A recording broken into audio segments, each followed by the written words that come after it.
I've decided that I'm not going to say anything today that you need to cut out. We're just going to get straight into it. Right, well, hit me with your best shot, Pat Benatar. Oh, I love that you've mentioned Pat Benatar within the first minute of this podcast, of this episode of Midlifing. Didn't say that I was going to say things that didn't need cutting out, did we? That's a good point.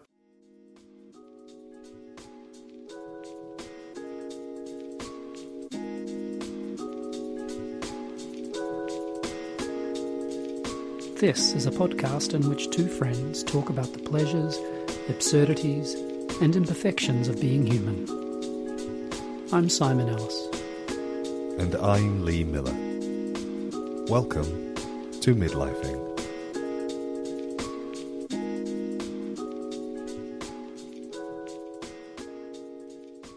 I think I'm going to have to shave my arm here. Okay, I'm going to need a lot more information. Because as I talk, yesterday for the first time, I was working a bigger lunka of dough. Uh-huh. It wasn't, massive. It was 6 kilograms. That's quite a lot. It's certainly a step up from what you and I would normally, maybe 1.5, maybe 2 kilos. Yeah. And when you're working with that amount of dough, you're just flour. I've got so much flour just knotted in my arm here. And so it's just for the last 24 hours, I've been picking out bits of, deeply ingrained flour. And it hurts every time, like pulling off a plaster, basically. Okay. Is it not time to think if you are scaling up production to that amount, you might need to explore a mixing option that doesn't involve your arms, like a dough mixer? A dough mixer, yes. The thing is, no, yes. Okay. The yes, thing is no, yes. Yes, the thing, no, as they say in New Zealand, no. Yes, if I were, let's say, mixing 50 kilograms. Right. But that is not going to happen because then I would be standing in front of my oven for about 48 hours straight. And also I just wanted to, get a feel for what it's like to hand mix that amount of dough. And painful is one response. Well, painful after, it was all fine. During, it was, it was just all dandy until the flour, the dough started to dry into my arm hair. That doesn't sound fun. Oh, it was fun, but it was really let's not won't talk about it too much. But yes, today I'm going to sell bread, and by the time this podcast comes out, in fact, I'll have a very basic website up. And how many loaves have you got for sale today? Well, I'd love to say 80, but it's 8. I think I make a grand total of £17.50, less costs. It's fair to say I am not giving up my day job quite yet. Not yet, no. But yeah, great fun. And where's your market? But obviously Coventry, but I was thinking, where will you be peddling your wares? Well, I don't really. WHERWARES. Thank you. Did you say WAREZ?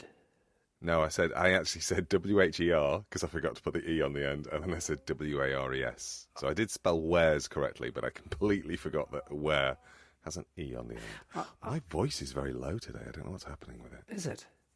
Yeah. Am I recording? Yes. Crap. You're not recording?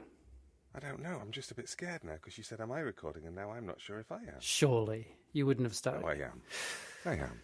I just had a flashback to Juarez, all those cracked software in the 1990s, just having to find cracks for the software and, the amount of time I spent hunting for software cracks online.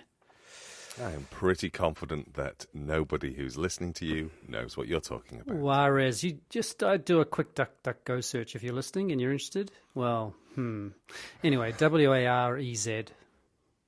That's not what I said. So where are you selling your bread? I am not selling it in the sense that I'm just taking it to a shop who is selling it on my behalf. a shop. Ah. Yeah, What? it's called Cogs. It's a zero waste store in the Coventry market. Lovely. Yeah, and so I'm just gonna take it down there. And that's the other thing is I can't actually take many more loaves on my back. Oh, which is why you sent me the amazing little trailer for your bike. Yes, one day when I've got a mixer and an oven that's not A domestic oven, I will need a trailer for my bike. Goodness me. This is all moving so fast. No, yeah. Do you think I should give notice?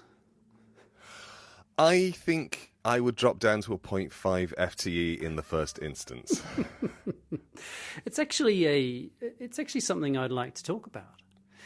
Oh, okay. Because not quitting my job. No.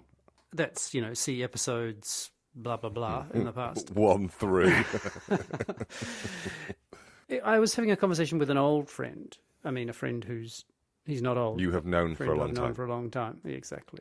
In Italian, they put the word they put the word vecchio either before friend or after friend, and it signifies whether the friend is aged old or you've known them a long time. But I can never remember which one. Oh. Yeah. So friend old or old friend. Yeah, un vecchio amico or amico vecchio is... that makes a lot of sense, doesn't it? It's great, but I can never remember which way round. Well, that's okay because it's your second language. But congratulations, Italy, for having a sensible response to an age-old problem. Or an old age problem. I don't know which. Very clever. Very clever. Thanks. So, and this is a friend who I've known a long time. And one of the things that I said is that I don't, even though I'm quite pragmatic with money, meaning I'm not profligate. No. I don't have any debt and I look after it pretty well and I save money and all that kind of thing. The polar opposite to me. Yeah, the polar opposite to you. I have no money sense whatsoever. Again, polar opposite to me. Yes, exactly. And it occurred to me, because and I think listeners know that anyway, I'm going to get a little bit of money from my mother's estate. And we do know this because we've had conversations about how much I think... I think we didn't get to the point of that there had been a resolution. I think we've had that conversation off air, but there has been a resolution to the rumbling that went on for 3 or 4 episodes about 2 or 3 months ago. Yes, about the nature of inheritance. Uh-huh. So yeah, I'm going to get a bit of money, which is, it's... and I think maybe off air I've said it's not I'm now going to retire money. But it is because I have a sense that, you put money in the bank and then that's good. Yeah. But it's not so good if, inflation's at a certain point where in 20 years' time or in 30 years' time when I most need it, like after I've retired, that money is effectively becoming less valuable. Yes, exactly. And those things, they don't occur to me. They don't occur to me. But I have an issue now, which is the most sensible thing to do with this little bit of money, and also my savings, would be to be thinking pension. Yes, of course. To be exactly right. To be thinking this is quintessential midlifing territory. Oh, absolutely, isn't it? And it's not something I've thought about a lot, but certainly the idea that say I retire at 65, which is the age of retirement in this country, and then I say I live another 67, I think. 67. Sorry, when you get the national. I was going to say the national lottery, the state pension. I think it's gone up to 67. Thank you. So, which just is another indication of how little I pay attention to those things. And say I live another 20 years from there, which I think's it's not likely, but it's not unlikely. So okay, so you want to plan for 87, even if that's not necessarily genetically on the cards. Correct. Gotcha.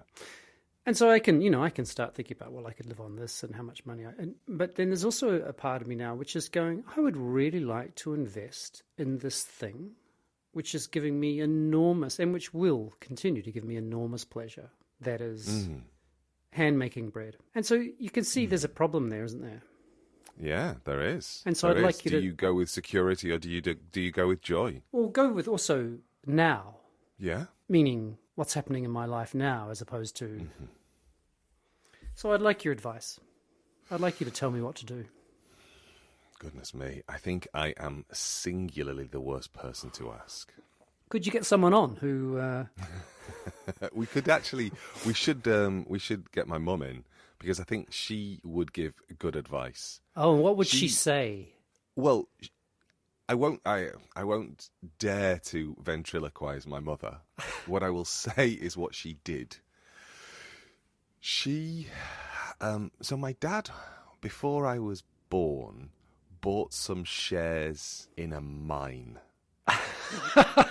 Really? I think it was a diamond mine. I hope it was. I'm hoping it was a lithium mine, because boy. No. I think it was something else, and I think these are in the days before we understood things like blood diamonds, and I don't know anything about the politics of it, because this was all squared away long before I came into any cognizance of money. But I know that the joke was that my dad bought a couple of shares off a man in a pub, and there was a sense that, well, he came home and my mum went, well, that's good money after bad, you silly sod. And then cut to about 25 years later, they had an account at a building society here in the UK, a building society called the Abbey National. So there was a period of time, this is so interesting, there was a period of time... Is it interesting? No, I was being sarcastic. Okay. Where banks were being bought up by international banks, and building societies were turning themselves into banks and then being bought up by international banks. What happened was, as a result, my mum and dad, who had a building society account with the Abbey National, were given shares. And that sparked an interest in my mum to start playing the stock market, which made her go back to my dad's 20-odd-year-old shares and go, oh, they're worth something.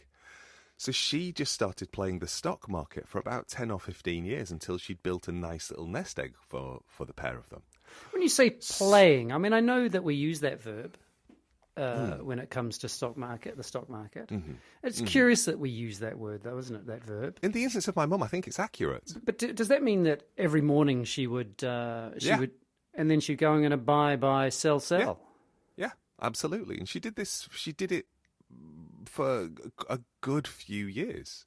And there was no real anxiety attached to it, because her perspective on it was all pretend money, because the stuff that, she sold the shares that my dad had, which he'd bought for something stupid like a tenner, which was a bit of money in the early 70s, but it wasn't a king's ransom. Mm. And so, they'd effectively forgotten about them, and then they were given the shares as part of this takeover, and so she never really thought of it as her money. Right. So it was playing. It was a daily kind of just it's like she found £200 on the street and went, well, I'm going to do something with this. It doesn't matter. It's not the money. It was not money I had in the first place. Exactly. So it was someone else's money. Exactly. So the reason I'm saying this, the reason I'm giving this context, is having said all of that out loud, I think she would say, live for the moment. Even though it resulted in her being able to go, oh, I now have a nest egg to be able to live on. That's great. Yeah, but her living in the moment was playing the stock market. Yeah, it was. Mine's baking 8 loaves of bread for £17.50 worth of, well, it's not profit, but gross income. Yeah, okay, except you don't know what will happen as a result of making this decision now. You are still making an investment in your future. It's just a different type of investment. And the difference about the investment that you're making, because my mum didn't put that money into a pension. She had a pension pot. She could have extended her pension pot. She could have immediately gone, I will think about the future in this way. Yeah. Yeah. And she didn't. Which is it's a reasonably risk-averse way of thinking about one's financial future, right? Yeah, absolutely. And you know that you have access to a pension pot through your job, so you could overpay into your teacher's pension. Right. So you could do all of those sorts of things. You could, and you can go and have a talk to your pension manager because you have one. Yes, I don't. You don't know who it is, but you've got one because that will happen. You can have a conversation. They will give you advice that is Neutral. And say, if you do this, it could be this. If you do this, it could be this. And then you can make a decision based upon it. But you know that you have the option to do that. And that will give you a version of stability. Or it will give you a version of investing in the future. But it's still not without its risks. Pensions tank all the time. Sure.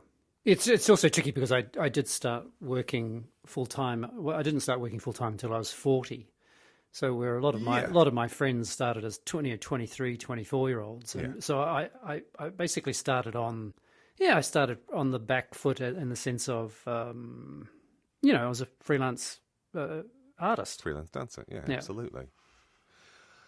Cash in, cash out.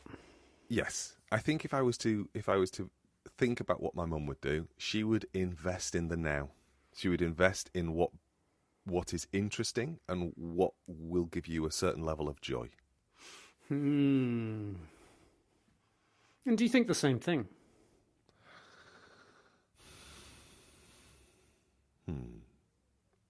I think I do. It's slightly different for me because if I found myself in receipt of money, I would simply pay it off my mortgage. Sure. So the investment is in the house. Yeah, because while I say that, I'm useless and profligate and all of those sorts of things, I'm always at a deficit, or not quite at a deficit, but close to a deficit, and I have very little in the way of savings because I'm servicing 2 properties. One of which is paid for in its entirety, one of which has more paid off than not paid off. So that debt is something that I want to clear because then I'm in a position to go, okay, now what do I want to do? Yes. If I want to stop working. Yeah, so I don't have that's no, that's what I appreciate. That's a completely of course, different context. Context. And maybe I'm not sure how interesting this is to listeners, in part because I know we talk about things which are more or less we talk about things about our lives and hopefully, and sometimes we do that extrapolation and or hopefully there's points of access for listeners to go, it's interesting for me to think about that in terms of my own life, et cetera, right? But it does make me think about, well, this curious thing, which is, and maybe, I don't know if we've talked about this before, which is, I've never worried about money. Yeah, I think I don't think we've addressed it quite as explicitly as framing it in that sentence, but I think we did get quite close to it when we were talking about intergenerational wealth and legacy. And I talked about the fact that being brought up by 2 people who were brought up in poverty. Yeah. It rubbed off on you. Yeah, I wasn't brought up in poverty. I was absolutely, always felt very stable and secure. And as we talked about it, I think even last week, I had a place to run back to if I needed to. Yeah. There was the anxiety about the fact that generationally we were quite close to the poorhouse. So I have a relationship to the idea of wealth that if I'd had children, I suspect they would not be as anxious because they would look at their grandparents who live in a house in Portugal with a pool and seemingly just fanny around and rolling parents. Around it. Exactly, which beer galore. True. Exactly, but you can.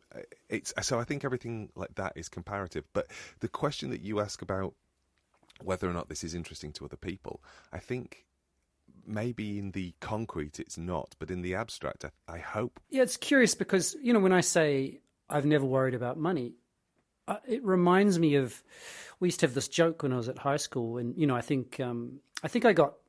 I can't remember for 6th form English. I got 52%, or maybe it was 54. But it was, I scraped past the 50 mark. And I remember friends saying, think of the time you wasted on those 4%. You could have just done a little less work just to get to 50. And we thought that was hilarious. You wanted to be really super efficient, just enough to, get over the line. This is, highly ambitious human being I was academically, clearly in those days. And it reminds me, I say that because it reminds me of my experience growing up in our, thinking about the sort of financial ecology of our home. And it reminds me because when I say our home, I mean my parents and my, brothers and sister. And it reminds me because I think my parents just got to 50% in terms of how much useful information they gave to me about money. They did just enough. Because there are things that I have no idea about, and that I hear young people talking. I've heard young people talking about it, going, "How is it possible that you know anything about that thing?" But the other thing about it is, I think they also just got a pass mark. I'm not being, I'm not saying this is bad or anything like that. I'm just sort of making an observation, and slightly for comic relief as well. Is that I think they did it similarly in terms of how much money there was around. They weren't wealthy by any stretch of the imagination, but they certainly weren't impoverished, right? So there was this. They were really in the middle, and there was a sort of sense for me that they were spending on us. They were basically trying to make our lives good, in the various ways they might do that. But it's a very it was a very strange kind of existence because, like I say, I never worried about money, and I've never worried about money, but there was no sense that I think that I could have, well, maybe I could have, but it never occurred to me that I could have said to my parents, could I loan, I don't know, $10,000 from you, or $20,000 or $30,000, whatever. There's no sense that I could have done that. Yeah. And again, it might have been possible, but it didn't occur to me that I had that kind of safety net, if indeed I did, which I suspect I did. So it feels like, after this conversation with my friend, it feels like there's this sort of chunk of my existence which is missing, and happily missing, but slightly awkwardly missing now.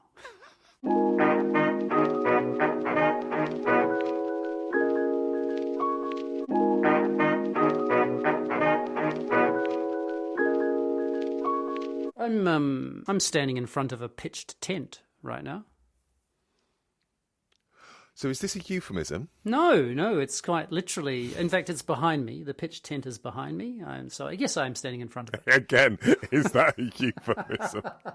No, because, I pitched, who's in the flat with you, and why is he so excited? I pitched a tent the other day. And so I pitched a tent the other day, and it stayed pitched. Why? Why have you pitched a tent? I now can't think of it. I'm so sorry. I am so sorry. That's asinine. Oh, I didn't catch the asininity. I pitched a tent because I'm going to be using the tent, and I hadn't. It had been packed away for quite some time. And I'm glad I did, because I'm going down for a workshop down to, I don't know, Axminster. I think that's Dorset. It is, yeah. And I thought rather than carpet while you're there. Say it again. Pick up some carpet. Yeah, it might be hard to fit in my backpack, but I mean, there's only just enough room for the tent, and I thought rather than stay in a hotel or a B&B or whatever, I'd just stay in a camping ground, which will bring a whole lot of joy, I imagine. But so I thought I'd better pitch it, and then I'm going to spend the weekend cleaning it because it's a little worse for wear. Oh, yeah, okay. So I had, for a while, I hung around with a crowd of people who were all about fucking yurts. And they were like, oh, yeah, we've got this really great yurt, and we're going to this lovely campsite in wherever the fuck they were going to. And I am not a canvas guy. No, this is, I'm not sure I am either, but I've certainly had terrible times in tents and fantastic times in tents. But it's just mostly because of the work I'm going to do as well. I just thought it would be really great. Oh, is this? Are you planting? Are you digging? Are you treeing? No, I'm. It's some dancing. But we're going to be right in the, right out amongst it. And I just thought like it'd just be like 4 days, so I'm really, really disconnected from Electricity. Yeah, Plumbing. Yeah, exactly. So the question is, does a bear shit in the woods? No, but Simon does. Exactly. Although I think at the campsite, I think they might have toilets. Well, you don't have to use them though. No, exactly. I can go. Yep, exactly. Feral. And on that bombshell,